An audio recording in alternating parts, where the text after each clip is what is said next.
Hallelujah. प्रभु यीशु मसीह के पवित्र नाम में आपको मेरा प्यार भला सलाम और जय मसीह की। हम परमेश्वर का बहुत बहुत धन्यवाद करते हैं जो परमेश्वर ने हमें ये समा दिया कि हम परमेश्वर के नाम की महिमा करें, परमेश्वर के नाम की इबादत करें। आइए हम परमेश्वर के पवित्र वचन में से कुछ समय सीखेंगे। और आज हमारा सीखने का जो टॉपिक है इफिसियों 5 अध्याय उसका 16 वचन में से है। और वचन में इस प्रकार लिखा है, अवसर को बहुमूल्य समझो क्योंकि दिन बुरे हैं। आज हम परमेश्वर के वचन में से जो सीखने जा रही हैं, जो हमें परमेश्वर का वचन सिखाता है कि अवसर को बहुमूल्य समझो क्योंकि दिन बुरे हैं।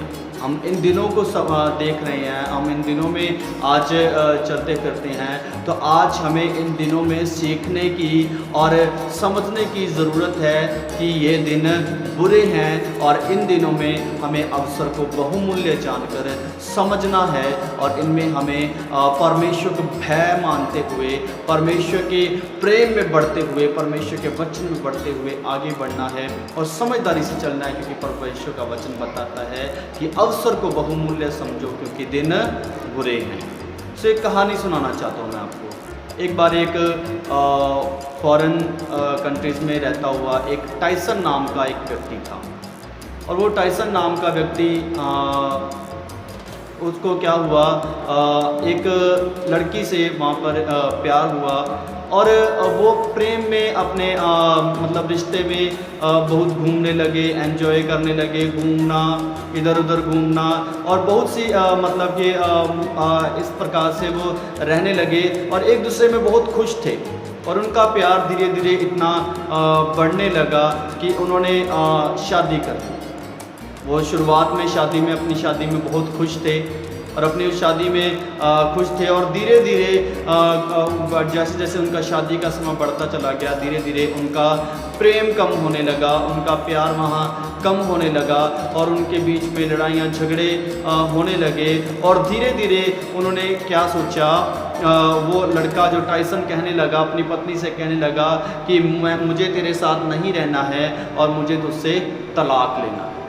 और उसने वहाँ पर अपनी उस पत्नी से तलाक लेने की बात को जाहिर किया और वो कहने लगा कि मुझे तेरे साथ नहीं रहना है। लेकिन उसकी पत्नी ने कभी भी उससे तलाक लेने की बात नहीं की, लेकिन वो जो कहता था चुपचाप वो सुनती रहती थी। और एक दिन ऐसी बात आई कि तलाक लेने की बात को कहते कहते वो टाइसन कोर्ट में चला गया और जज के सामने पेश हुए और वो कहने लगा कि मैं अपनी इस पत्नी से खुश नहीं हूँ और मुझे इससे तलाक लेना है। और उसकी जज ने उस लड़की से पूछा और उस लड़की ने बोला कि जज ने बोला कि तुम्हें कुछ कहना है इस विषय में।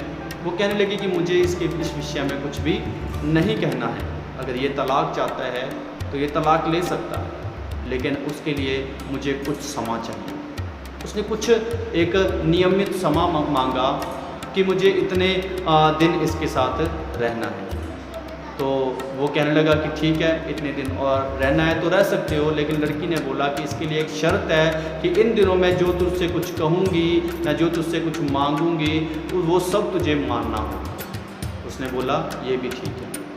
तो वो कोर्ट से इस प्रकार चले गए और उस लड़की ने उस लड़के को, टाइसन को, हर एक वो जगह पर वहाँ पर लेकर गई और ले जाने के लिए बोला जहाँ पर वो शादी से पहले अपने इस रिश्ते की शुरुआत में उन्होंने घूमना शुरू किया था। हर एक उस जगह पर जाकर वो घूमने लगे, ठीक है, और एंजॉय करने लगे। वही प्यार मोहब्बत की बातें वहीं पर उन्होंने वहाँ पर करनी शुरू की, ठीक है। और इस प्रकार से जिस तरीके से झूला झुलाता है या हर प्रकार से एक्टिविटीज़ जो भी उन्होंने शुरुआती समय में की थी सब कुछ को किया। और जब वो टाइम पीरियड जब बीत चुका तो उस समय वो कहने लगी कि अब ये मुझसे तलाक ले सकता है। जज के सामने पेश हुआ कि अब ये मुझे तलाक दे सकता है, मुझे इसमें कोई भी आपत्ति नहीं है। लेकिन उसके बाद उस टाइसन का क्या जवाब आया? टाइसन कहने लगा कि जज साहब अभी मुझे तलाक नहीं चाहिए, मुझे इसी के साथ अपनी ज़िंदगी व्यतीत करनी है और मैं इसी के साथ खुश हूँ। हमने क्या देखा कि जो उस लड़की को जो समा मिला था उसने उस समय को बहुमूल्य जाना, उसने उस समय को कीमती जाना और उसने उस समय में जब उससे पूछा गया कि तू क्या चाहती है, तो उसने कोई पैसा नहीं मांगा, कोई ज़मीन जायदाद नहीं मांगी कि ज़मीन जायदाद या पैसा देकर मुझे तलाक दे सकता है, लेकिन उसने समय मांगा। और जो समय उसे मिला उस समय को उसने बहुमूल्य जाना। वो जानती थी कि ये समय बुरा है, ये समय ऐसा है कि मेरा पति मुझे छोड़ना चाहता है, लेकिन उसने उस समय को बहुमूल्य जाना।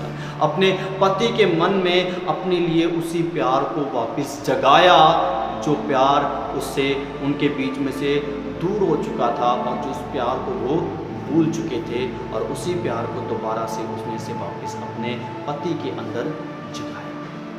हालेलुया। सो इसी प्रकार आज हमें परमेश्वर के वचन में से भी देखते हैं। जब हम प्रकाशित वाक्य 2 अध्याय उसके 5 वचन में देखते हैं, तो वचन में लिखा है कि तूने पहला सा प्रेम छोड़ दिया।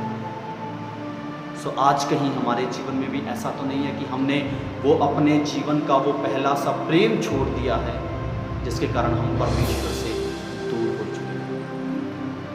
आज वचन कहता है प्रकाशित वाक्य 2 की 5 में लिखा है, सो चेत कर कि तू कहाँ से गया। सो हमें आज सोचने की, बात को विचारने की जरूरत है कि हम किस बात से घिरकर परमेश्वर के उस प्रेम से दूर हो चुके हैं। आज हमें फिर से उस प्रेम को परमेश्वर के साथ जोड़ना है। वचन कहता है अवसर को बहुमूल्य समझो क्योंकि दिन बुरे हैं। आज हमें अवसर को बहुमूल्य समझें। हम आज इन दिनों में जानते हैं कोरोना वायरस के कारण, इस लॉकडाउन के दिनों में हम चर्चेज में आराधना नहीं कर पा रहे खुले ढंग से, लेकिन आज जिनका प्रेम प्रभु में बना हुआ, जिनका विश्वास प्रभु में बना हुआ है, जिनकी प्रभु के साथ उपस्थिति बनी हुई है, वो आज अपने अपने घरों में प्रभु के साथ आराधना कर रहे हैं और उन हर एक घर में आज चर्च खुले हुए हैं। लेकिन जो प्रभु से अपने प्रेम को तोड़ चुके, जिनका प्रेम कमज़ोर था, जिनका विश्वास कमज़ोर था, उनके लिए आज चर्च बंद है। लेकिन जिनका प्यार और विश्वास प्रभु में मजबूत है, उस हर एक घर में आज चर्च बंद। आज हमें इस समय में अवसर को बहुमूल्य समझना, क्योंकि वचन कहता है कि ऐसा समय आएगा कि रोटी की भूख या पानी की प्यास नहीं होगी, लेकिन इस वचन की भूख और प्यास होगी। और इस वचन का अकाल पड़ जाएगा, अलोप हो जाएगा ये वचन। लोग कहेंगे, पहाड़ियों की आगे जाकर कहेंगे कि हम पर गिरो, आग को कहेंगे हमें जलाओ, और नदियों कहेंगे कि हमें डुबो। लेकिन ना तो पहाड़ियां उन पर गिरेगी, ना आग उन्हें जलाएगी, ना नदियां उन्हें डुबेंगी। लेकिन वो वचन की भूख और प्यास में तब कहेंगे कि हमें वचन मिले। तो आज हमें ये हमारे लिए समय है कि हम इस वचन को कीमती जाने, इस वचन के जो आज हमें समय मिल रहा है, इस समय को अवसर को बहुमूल्य जानकर इस वचन की आज्ञाकारिता में रहें, इस वचन को माने, अपनी ज़िंदगी में अपनाएं और इस वचन के अनुसार ही हम अपनी ज़िंदगी को व्यतीत करें। क्योंकि समय बुरा है, दिन बुरा है, और इस समय से बढ़कर आगे और भी समय जो है बहुत बुरा आने वाला समय है। आज हम जानते हैं कि बहुत से देशों में, बहुत सी जगहों में यीशु मसीह के नाम का प्रचार करना या बंदगी आराधना करना, हर जगह पर बहुत से रुकावटें हैं। एक ऐसी जगह पर एक व्यक्ति था, मैं नामों से परिचित नहीं हूँ, ना देश ना व्यक्ति के नाम से परिचित नहीं हूँ, लेकिन वो जैसे परमेश्वर की आराधना करते थे, तो रुकावट के कारण पुलिस ने उसे पकड़ लिया। और जब उसे पकड़ लिया तो उसे जेल में वो काफ़ी समय रखा गया।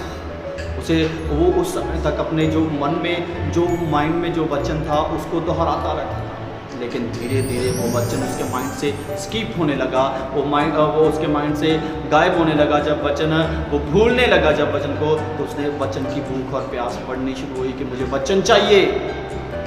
तो इसी प्रकार से जब पुलिस ने काफ़ी समय रहते हुए उसे समय दिया कि तू क्या बाहर अंदर आने जाने का जब समय दिया, तो उसने उस बहुमूल्य अवसर का फ़ायदा उठाया। उस समय को बहुमूल्य जाना, उस समय को बहुमूल्य जाना, और जब वो बाहर जाता तो उसने मसीही वचन, किताबों और बाइबल का प्रबंध किया, और उसने क्या किया, जंगल में ही उनको दबा देता था। जब वहाँ जाता तो पढ़ता वचन को और वहीं दबाकर वापस आ जाता।